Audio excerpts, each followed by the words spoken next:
Hi everyone, good morning. ಇದು ಬಂದುಬಿಟ್ಟು Friday log ಆಗಿರುತ್ತೆ. ಬೆಳಗ್ಗೆ ಬ್ರೇಕ್ಫಾಸ್ಟ್ಗೆ ಅಂತ ಪಲಾವ್ ಮಾಡ್ಕೊಂಡಿದ್ದೆ. ಮಿಡಲಲ್ಲಿ ವೀಡಿಯೋ ಮಾಡೋಕ್ಕಾಗಲಿಲ್ಲ, ಸ್ವಲ್ಪ ಬ್ಯುಸಿ ಇರೋದ್ರಿಂದ. ಆ್ಯಕ್ಚುಲಿ ನಮ್ಮದು ಆ್ಯನಿವರ್ಸರಿ ಇತ್ತು, ಸೊ ಹಾಗಾಗಿ ನನ್ನ ಹಸ್ಬೆಂಡ್ ಆಫೀಸಿಂದ ಸ್ವಲ್ಪ ಬೇಗನೆ ಬಂದಿದ್ದರು. ಚಾರು ಸ್ಕೂಲಿಂದ ಪಿಕ್ ಮಾಡಬೇಕಾಗಿತ್ತು, ಸ್ವಲ್ಪ ಬೇಗನೆ ಪಿಕ್ ಮಾಡ್ಕೊಂಡಿದ್ವಿ. ಫ್ರೈಡೇ ಬಂದುಬಿಟ್ಟು ಅಂದವಿ ಬರಬೇಕಾದ್ರೆ ಹಾಗೆಯೇ ಕೊಲ್ಗಬ್ಬ ತಿನ್ಕೊಂಡು ಮನೆಗೆ ಬಂದ್ವಿ. ಸ್ವಲ್ಪ ಹೊತ್ತು ರೆಸ್ಟ್ ಮಾಡಿ ಮತ್ತು ನಾವು ನಮ್ಮ ಮನೆ ನಿಯರು ಚೌಡೇಶ್ವರಿ ಟೆಂಪಲ್ ಅಂತ ಇದೆ, ಅಲ್ಲಿಗೆ ಹೋಗ್ಬಿಟ್ಟು ಪೂಜೆ ಮಾಡಿಸ್ಕೊಂಡು ಮನೆಗೆ ಬಂದ್ವಿ. ಮನೆಗೆ ಬರೋಷ್ಟೊತ್ತಿಗೆ ನನ್ನ ಕಸಿನ್ಸ್ ಎಲ್ಲ ಬಂದಿದ್ದರು. ಸೊ ವೆಯ್ಟ್ ಮಾಡ್ತಿದ್ರು ಅವ್ರು ಆ್ಯಕ್ಚುಲಿ ಬಂದುಬಿಟ್ಟು. ಸೊ ಕೇಕೆಲ್ಲ ತೊಗೊಬಂದಿದ್ರು. ಕೇಕೆಲ್ಲ ಕಟ್ ಮಾಡಿಬಿಟ್ಟು ನಾವು, ಮತ್ತು ಟೈಮ್ ಬೇರೆ ಆಗಿತ್ತು, 9 o'clock ಆಗಿತ್ತು. ಸರಿ ಅಂತ ಹೇಳಿ ಹೋಟೆಲ್ಗೆ ಹೋಗಿದ್ವಿ. ನಮ್ಮನೆ ನಿಯರೇನೆ ಭಾಗ್ಯಸಾಗರ್ ಅನ್ನೋ ಹೋಟೆಲ್ ಇದೆ. ಸೊ ನಾವು ಅಲ್ಲಿಗೆ ಹೋದ್ವಿ.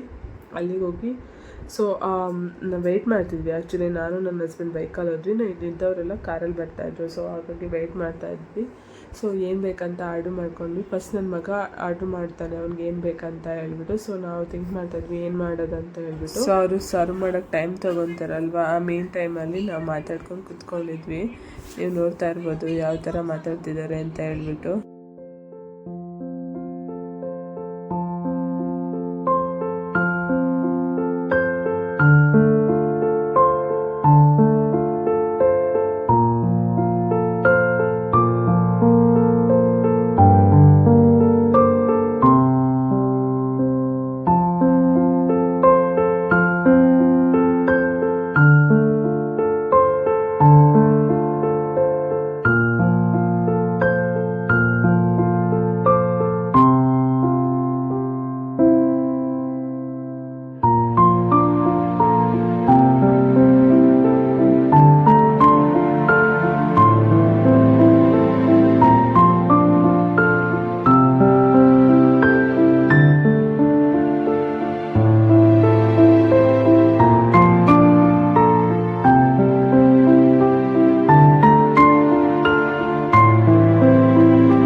ಅಲ್ಲಿಂದ ಡೈರೆಕ್ಟು ನಾವು ನಮ್ಮ ಕಸಿನ್ ಮನೆಗೆ ಹೋದ್ವಿ. ಅಲ್ಲಿ ಸ್ವಲ್ಪ ಹೊತ್ತು ಮಾತಾಡಿಕೊಂಡು ನಾವು ಮನೆಗೆ ಬಂದ್ವಿ. ಮನೆಗೆ ಬರೋಷ್ಟೊತ್ತಿಗೆ 11 o'clock ಆಗಿತ್ತು.